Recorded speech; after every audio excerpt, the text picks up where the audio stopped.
Dostlar, mənim planımda var idi ki, bugün həm də Zərdüşt Ərizadənin 5 il bundan qabaq Azadlıq Radiosunda verdiyi bir müsahibə var. Onun da analizini eləyəsindən bir yerdə. Bir də bizim Xalq Parlamentinin hörmətli millət vəkili Faiq Əliyevi də istəyirdim dəvət edəm ki, o bu gecənlə bağlı bildiyi içində olub və ya faktları danışsın. Çox təəssüf ki, vaxtımız azaldı deyə, həm də bu söhbət gedə-gedə mənə burada tamaşaçılarımız 2 dənə material atıblar, tələb ediblər ki, bunu çatdırım tamaşaçılara indi. Çünki bugün səsləndirdiyimiz mövzularla bilavasitə bağlıdır. Ona görə vaxtımız qalmadı həm Faiq bəy dinləməyə, həm də Zərdüşt Ərizadənin o müsahibəsini analiz eləməyə. Faiq bəy mən xahiş edəcəm, sabah vaxt tapsın, mütləq hazırlaşsın. Mən bilirəm ki, 19 yanvarda, keçən gecə 20 yanvarda Faiq bəy Bakıda olub. Hadisələrin ocağında olub, çox vacib məlumatları var, informasiyaları var ki, onları sizlə bölüşsün. Xalq bilsin ki, o vaxtda baş verib kim olubdur. Ona görə də icazənizlə mən o materialları sizə təqdim edeyim ki, bugün mövzuya qatışmasın. Mənə bu dəqiqə bunu atdılar Qafqaz Infodan, Donadeya Ağrıdan huşumu itirdim, haradansa gülüş səsləri gəlirdi. Belə bir yazı var Qafqaz Infoda.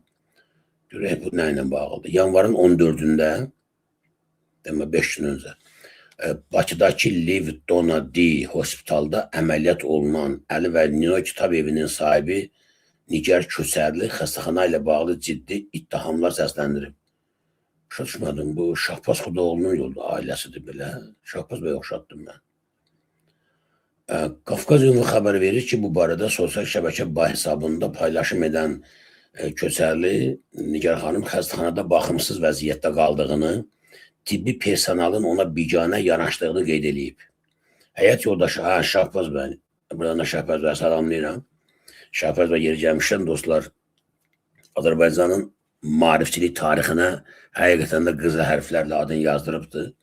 Azərbaycanda bilirsiniz, kitab istehsalı ilə bağlı, dünya ədəbiyyatının dilimizə çevrilməsi ilə bağlı çox vacib kitabların nəşrində Şahbaz bəyin xüsusi rolu var.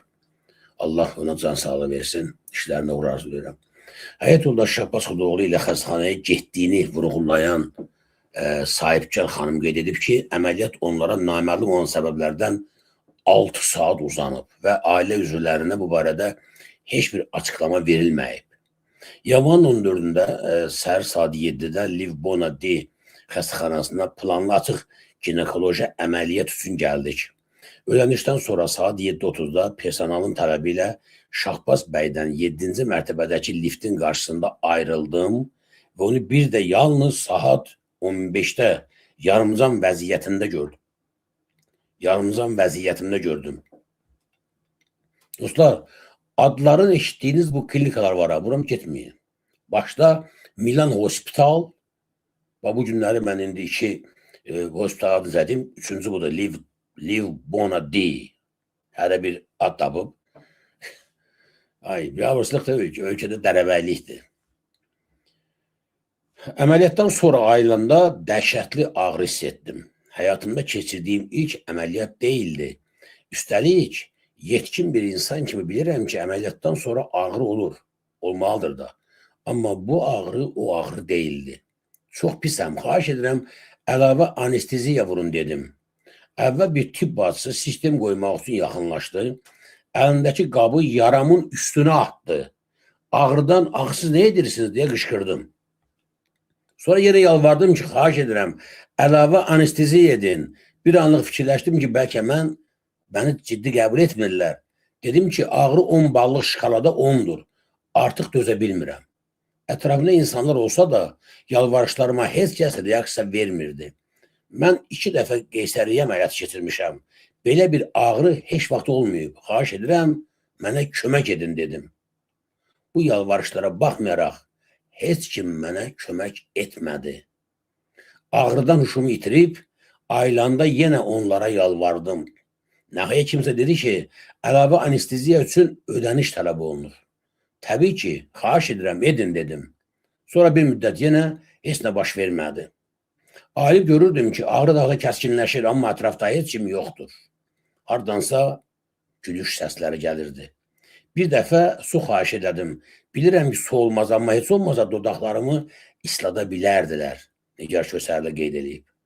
Şikayətçi əlavə edib ki, oyanandan sonra da xəstəxanada son dərəcə şubut rəftarla üzləşib.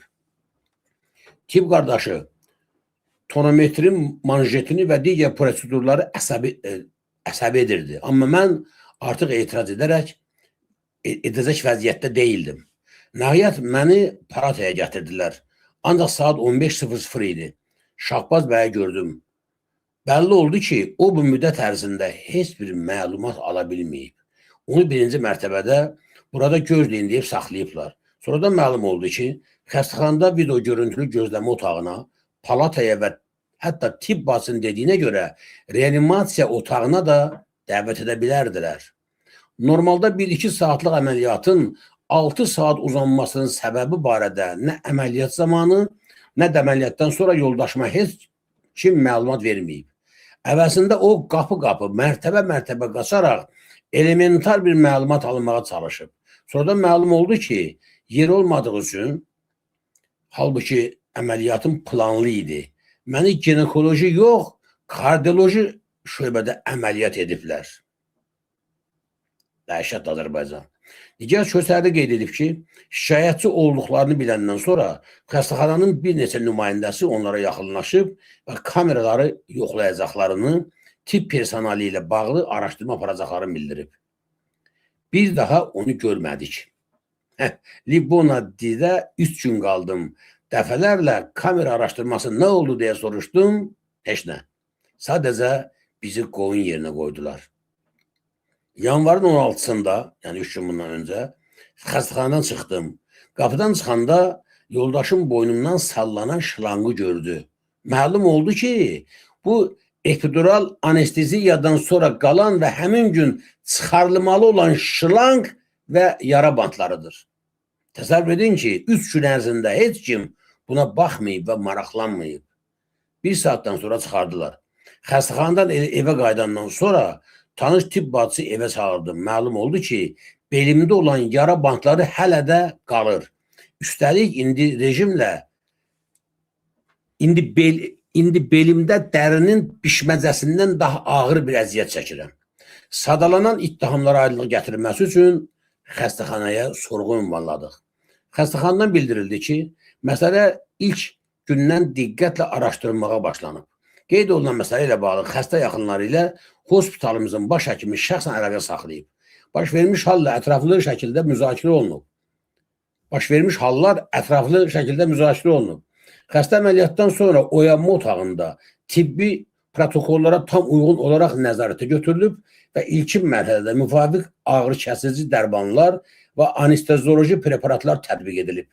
Anesteziya təsiri altında olan xəstəmizin fiziki müayinə və ağır kontrolu sonrası əsas müalicə həkimi ilə müzakirə edilərək klinik vəziyyətdə uyğun şəkildə epidural kateter tətbiq olunub. Tətbiq olunmuş tibbi müdaxilələr və əməliyyatın uğurla tamamlanması ilə bağlı müalicə həkimi xəstəmizin həyat yoldaşına da məlumat verib. Xəstə anatomiyası və icra olunan əməliyyatın növü ağrı kontrolu prosesinin müddətinə təsir edir. Bu xəstəmizdə də ümumi əməliyyatxanadan yatış otağına göndərilməsi prosesi gözləniləndən daha çox zaman alıb.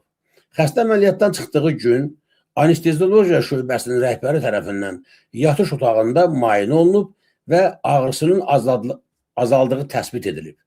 Anesteziologun ikinci gündəki müayinəsində xəstənin komfortu üçün epidural kateterin xəstəmizin çıxış edəcəyi ana qədər saxlanması qərarı alınıb.